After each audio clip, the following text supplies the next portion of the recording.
The views and opinions expressed on this show belong solely to the hosts and their guests and do not reflect the views of any on-site institutions unless explicitly stated. What's up, everybody? My name is Steve Vanderwall. And I'm Justin Klosser, and we're your hosts of Cannabis Cum Laude, a podcast devoted entirely to cannabis. We're going to talk cultivation, business, medicine, politics, culture, advocacy, and everything in between. The cannabis industry is complicated. It's robust. It has a lot of moving parts, and it's our job to help you understand it just a little bit better. So tune in every week for a brand new episode. And if you have a question that you'd like answered on the show, send it on over to questions@cannabiscumlaude.com. Thanks. Enjoy the show. All right, everybody, welcome back to another episode of Cannabis Cum Laude. This is part 2 of our episode with Ben Thomas and Dr. Michael Brownbridge from Bioworks. And Victor, how you guys doing? Doing good. Awesome. Thank you. Thanks for joining us again. Yeah, thank you so much. The first part, we really kind of dove into the background of Bioworks, the origin story, our guest history, and kind of how they got into Bioworks. We took a deep dive into trichoderma and some of the products. And this is a cannabis podcast. So now we're really going to focus on what specific products they have that are were either designed or developed for cannabis or people having to be used for cannabis.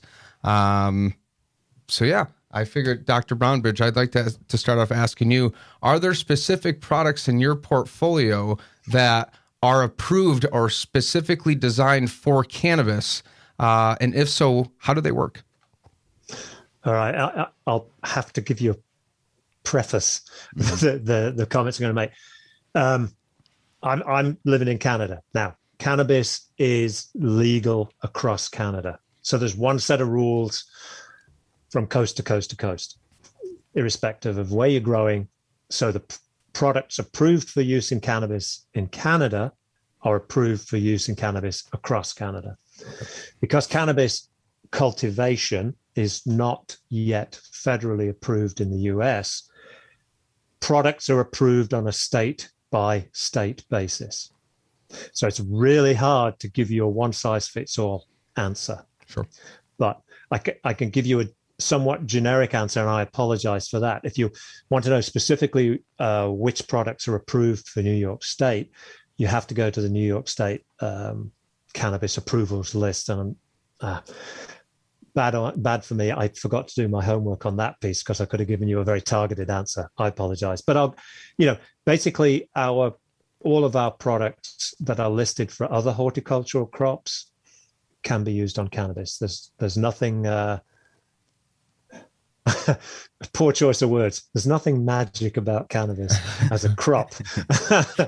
As a crop, it's a horticultural crop, and all of our products were developed for efficacy, plant safety, with user safety in mind. So they can be used also on cannabis because the diseases, and the pests that we're looking to control are the same on cannabis as they are on many, many other horticultural crops, be they indoor veg or indoor floral crops. So we already discussed the root shield family of products, which we use for root disease management. If we go above the ground now, let's talk about foliage. So a lot of cannabis crops will suffer from powdery mildew. It's two diseases, powdery mildew and botrytis, are probably the two of the most common, if not the most common, disease challenges that growers will have.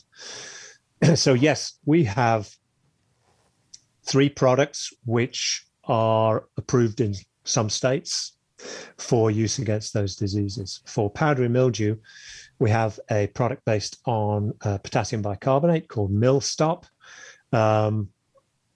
Depending on the rate you use it at, it can be used as what we call a preventative spray. So before you really get to see the symptoms of the disease, and a curative rate when you've got nothing but white leaves in your greenhouse or grow room, wherever you're growing it. So it's a very effective product for powdery mildew management. It brings what we call a physical mode of action to bear. So it only works on the outside of the plant. So it will hit the fungus on the outside of the plant. It will affect spores. It will affect the mycelia growing over the leaves, kills them all dead. It's basically sucks them dry. It desiccates them.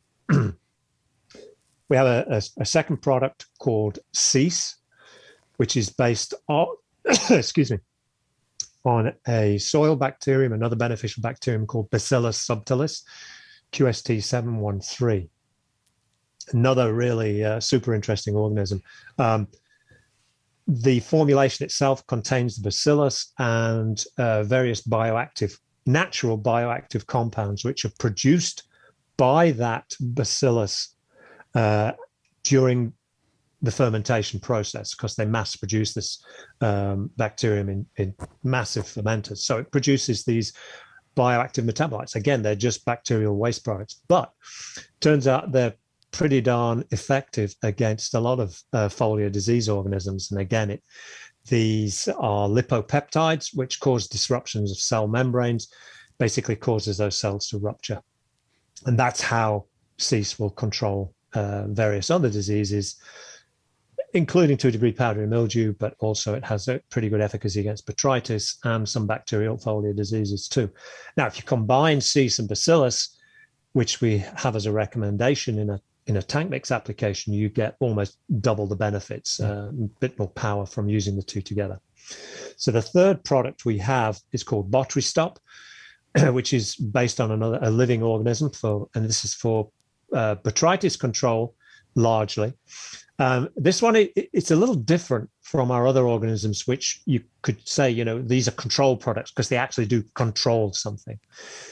Botrystop is really based on it's a preventative product in that the organisms contained in it, Ulocladium udmansii, you say that fast and it's a tricky one. It's a fungus, another naturally occurring fungus, which colonizes dead or senescing plant tissue, dead or dying plant tissue.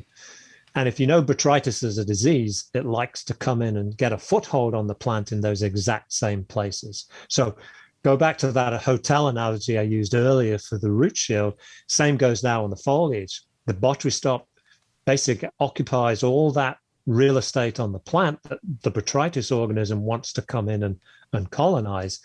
The Botrystop organism takes all that space, uses all the resources at the leaf surface, and basically there's no place for botrytis to come in and get hold on the plant. So those are three products we have for disease control. And then we have a bunch of amazingly good products for pest control too. We can go into those too if you'd like me to continue. Happy to do so. I'd love to jump in though, quick, if you don't mind. Yeah, go ahead, Justin. You probably said it. I think I might have just missed it. What kind of organism was that for the Botrystop? Was that a fungi or was it a bacterium? It's a fungus. So again, the name is Ulocladium udmansii. Yeah. All right. I just called it plural and it was a single. Sorry about that. So what does that look like when applied? Does that grow out with hyphae? And like, does it look like you still have mold all over your plants? Or I guess mold is the wrong term, but. No, it's the right term. No, it's pretty much invisible. And once it's used all the resources at the leaf, it just basically dies off and goes because there's going to be nothing left there for botrytis to come in on the plant. Okay. Awesome. Yeah. Yeah, that was it that I wanted to clean up in there. Okay. I just want to ask a question, and obviously, we can't speak for the US because it's different in Canada. But are there any, obviously cannabis is a smokable plant and to my knowledge, a lot of biological controls and stuff are made for products that were more ingestibles, foods. Do you know of any effects, if any at all, that any of these products may have on, consuming smokable cannabis? I'm going to say no. One of the requirements in the US, and I'll pick on Florida as a great example, in order to have cannabis on the state let me backtrack on that one. In order to have some of our products on the state approved label, they have to be approved for use in tobacco. Okay. So they're basically a whole bunch of safety testing sounds counterintuitive. Safety testing for smoking tobacco. There's something wrong with that statement somewhere, but anyway, it has to have tobacco on the label. So yeah, our products are safe. Cool. I figured. For smokables or ingestibles, yeah, no matter which way you want to look at it or consume it. The cease, would that work on an inflorescence that is just succumbed to botrytis? Do you know what I mean? Would that help slow that down? Is that more of a symptom reducer, or will it actually help eradicate that from? Not eradicate. I know it's really hard to eradicate, but like, you know what I mean? Like really reduce I would say the challenge with any of the microbial products when the plants come into flower are there are very sensitive plant parts that we don't really want to touch. About 2 weeks out of harvest, 2 to 3 weeks out of harvest, the trichomes, pistils, etc. We are very aware that some products can cause burn. So as a matter of course, we generally recommend people only using our products 2 to 3 weeks from harvest. And at least the products we've discussed today.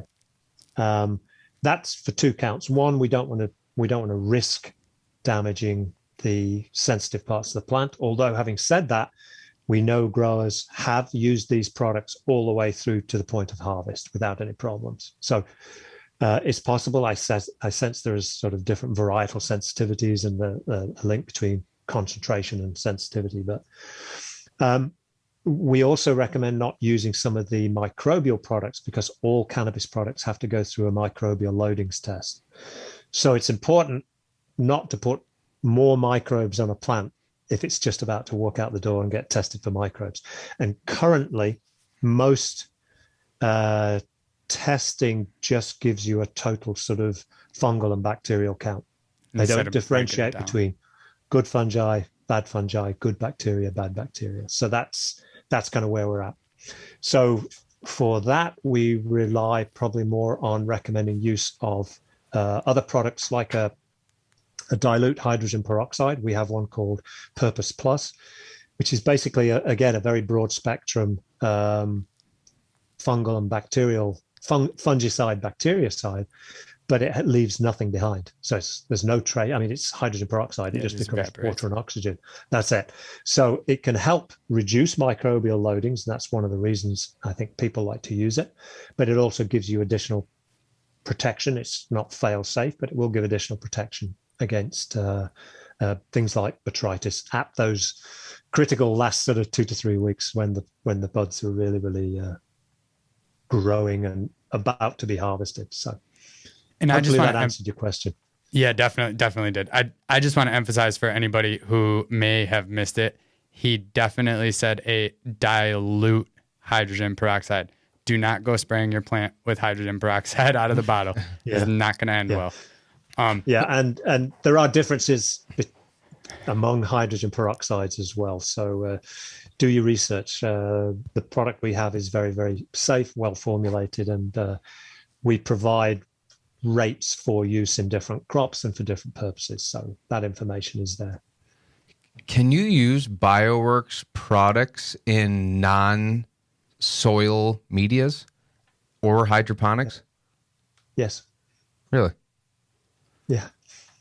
Interesting. You may in hydroponics for something like root shield, you may have to reapply it at a slightly shorter interval. Yeah. Because it's hydroponic, the growing medium itself has nothing in it of organic value apart from the plant roots. Yeah. So there's nothing else for the organism to sort of catch hold of or grow in, and that's why we would recommend probably a shorter interval between applications.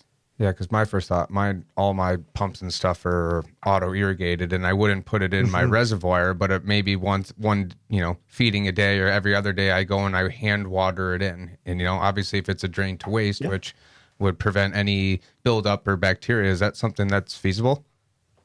Yeah, and it make life even easier for you. You can actually, if you have a a connector into your irrigation system that you can attach a dosatron to. Yeah. You can prepare the Root Shield Plus in a bucket and just feed it into your irrigation system that way. Hand watering's fine, but the nice thing about Root Shield and Root Shield Plus is you don't have to do it every day or every other day. It has 6 to 8 weeks between applications. Oh, wow. That's the beauty of it. So you get it really saves you, I won't say a load of time and effort in terms of application, because you have that extended protection. Okay. So one application per every 6 to 8 weeks? Yeah. So, and would you say, just because I know that Steve is really, this is what he's kind of thinking and getting at, would you say that in rock wool, because it has that more of a physical substrate, that it would persist just as well as in soil, maybe slightly less, but like pretty close? Yeah, slightly less than soil. I would, instead of saying every 6 to 8, I'll maybe go every 4 to 6 in rock wool.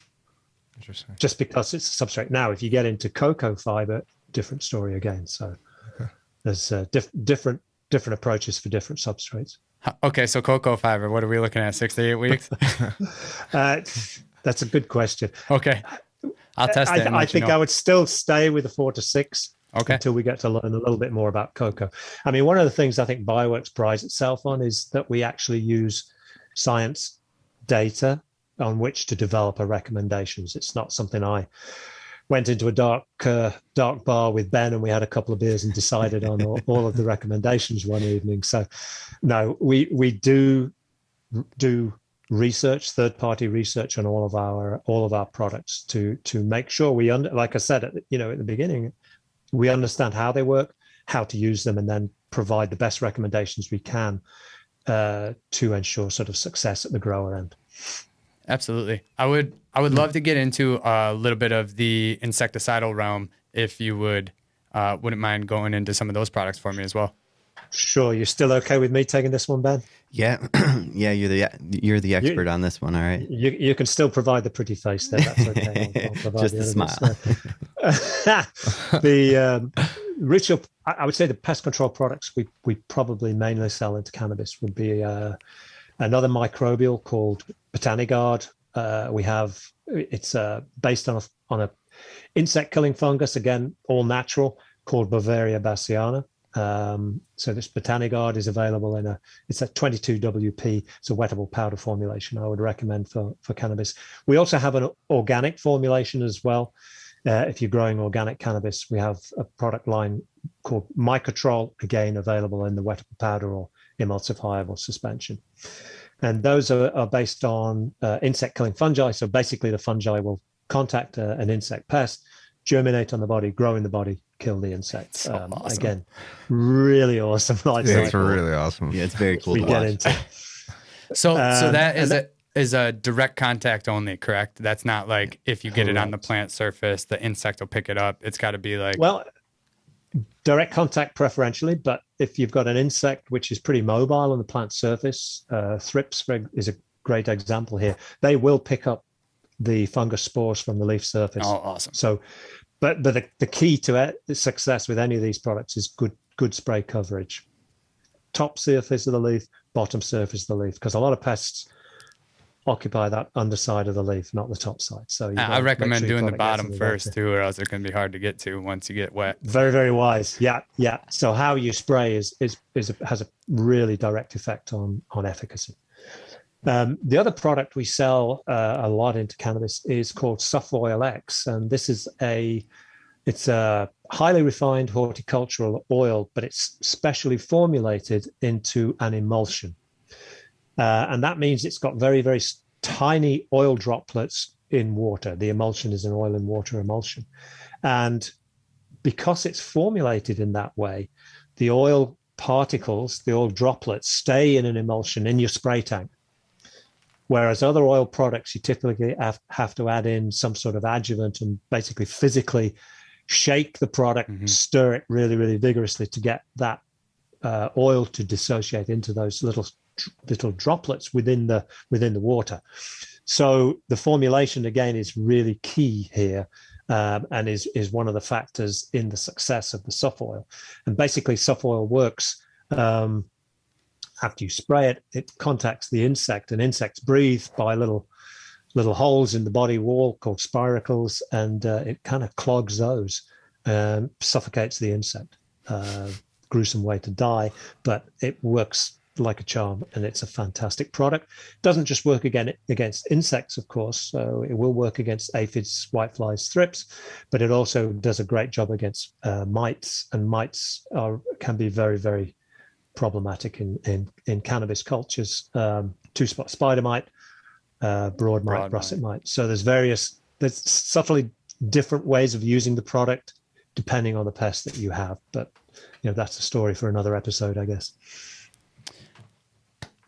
I have so many questions. I'm Well, do you mind if I sort of leap in there? Yeah, go ahead. One of the pests we haven't talked about is root aphids. Yeah. And root aphids is probably one of the biggest problems the whole industry has to deal with. I mean, we're talking products to control the pests. I have to go back to first principles in a lot of cases and say sanitation and good production practices are the most important thing. Then your pest and disease issues should be much lower. Our products will work even better. But the root aphid, what growers are using, again, the Botanigard, the WP product as a root drench, where you make it up into a suspension and apply by drenching into the growing media. The key there is its coverage and contact. Like anything else, is drenching the whole root ball with a product so it comes into contact with the aphids. And that, if you have a root aphid problem, that's something you don't just treat it once and walk away. Unfortunately, it's something you have to repeat every sort of 7-10 days, depending on the level of the infestation. But it does work. It sort of keeps a lid on the infestation. So that's why I say if you can keep the root aphids out, that's the best thing to do. If you've got them in, treat early, treat heavy, because a lot of growers only know they have root aphids when the winged ones start to come out of the soil. And you already know then you've got a rip-roaring infestation on your plant roots. So it's kind of opportunity missed. So one of the things we say in floriculture is how people always look at the foliage. How often do you take the plant out of the pot? How often do people take the pot plant out of the pot? Or whatever, you get my meaning. Have a look at the roots. Always look at the roots if you can. So it'll tell you a whole lot more about the plant's health or why you're seeing perhaps certain symptoms in the foliage. It's not the foliage, it's what's happening in and around the roots that's making that difference. Something a lot of people don't often know or remember about aphids is that they only need one to reproduce. They don't need to mate. So like you really have to stay on top of them.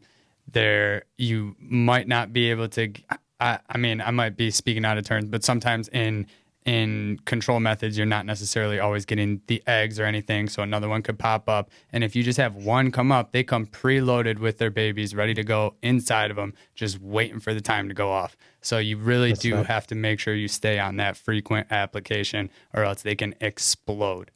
What about the plant draws aphids to it? What about the plant draws everything else to it, man? It's an amazing plant. Yeah. Why do you want to smoke it? Touché. It's a great food source for an aphid, Root aphids do very, very well on it. They would not do well on it if it wasn't a good food source. So what draws it to them? There's some... plants produce organic volatiles, which are frequently sort of signals that draw in insects, or insects respond to that sort of say, aha, basically I smell something that smells tasty, and they'll go to that plant.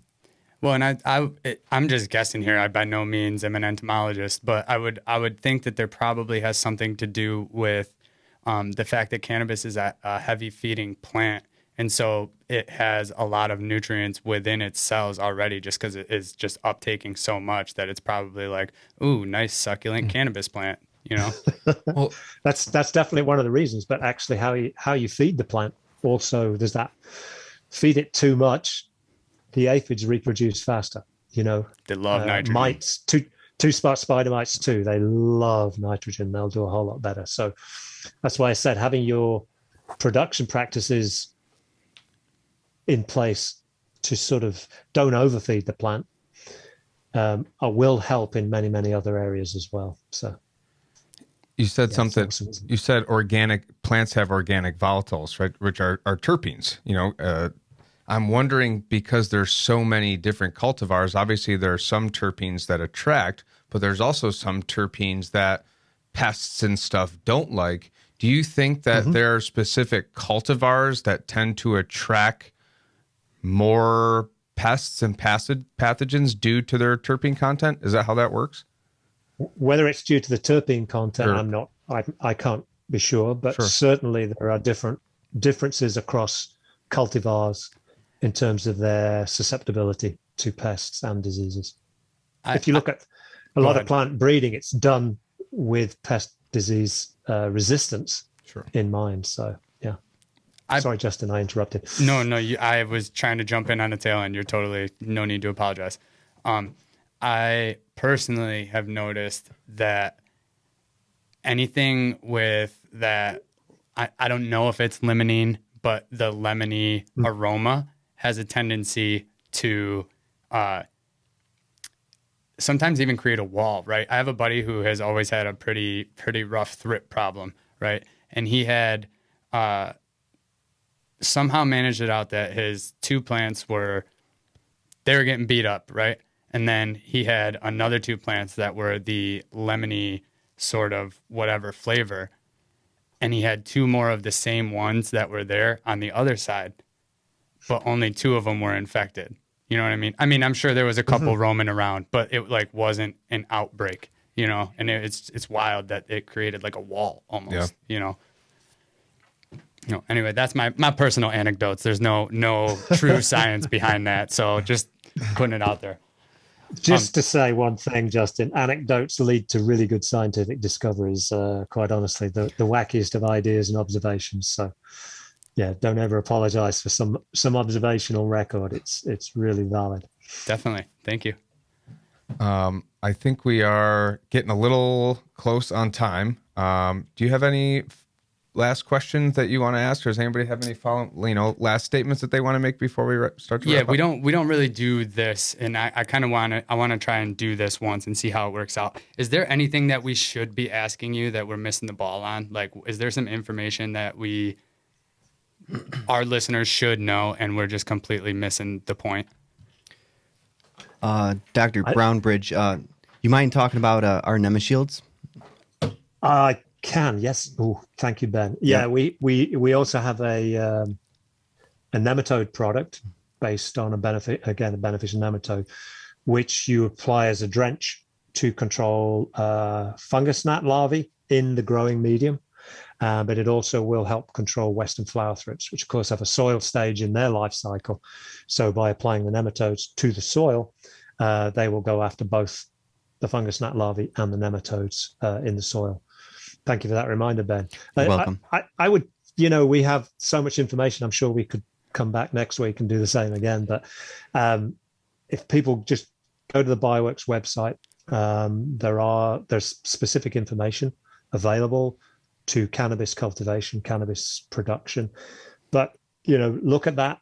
Make sure you consult your state's list of products allowed for use in cannabis cultivation, and then you can go back and maybe look at some specific products and how to use them.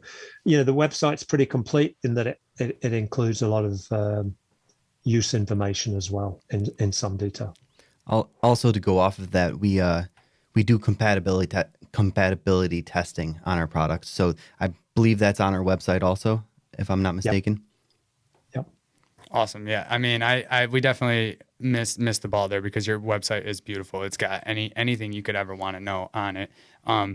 It's obviously related to Bioworks, but like we don't have like how to build an airplane on there or anything. But it's there if you look deeply. Oh, okay. It's got Bioworks on the side of it. That's all. Yeah. Thank you guys so much for joining us today. Before we sign off, do you want to maybe plug something of where somebody can reach out if they want to get in contact, or if there's any social media handle or something that you would like them to follow?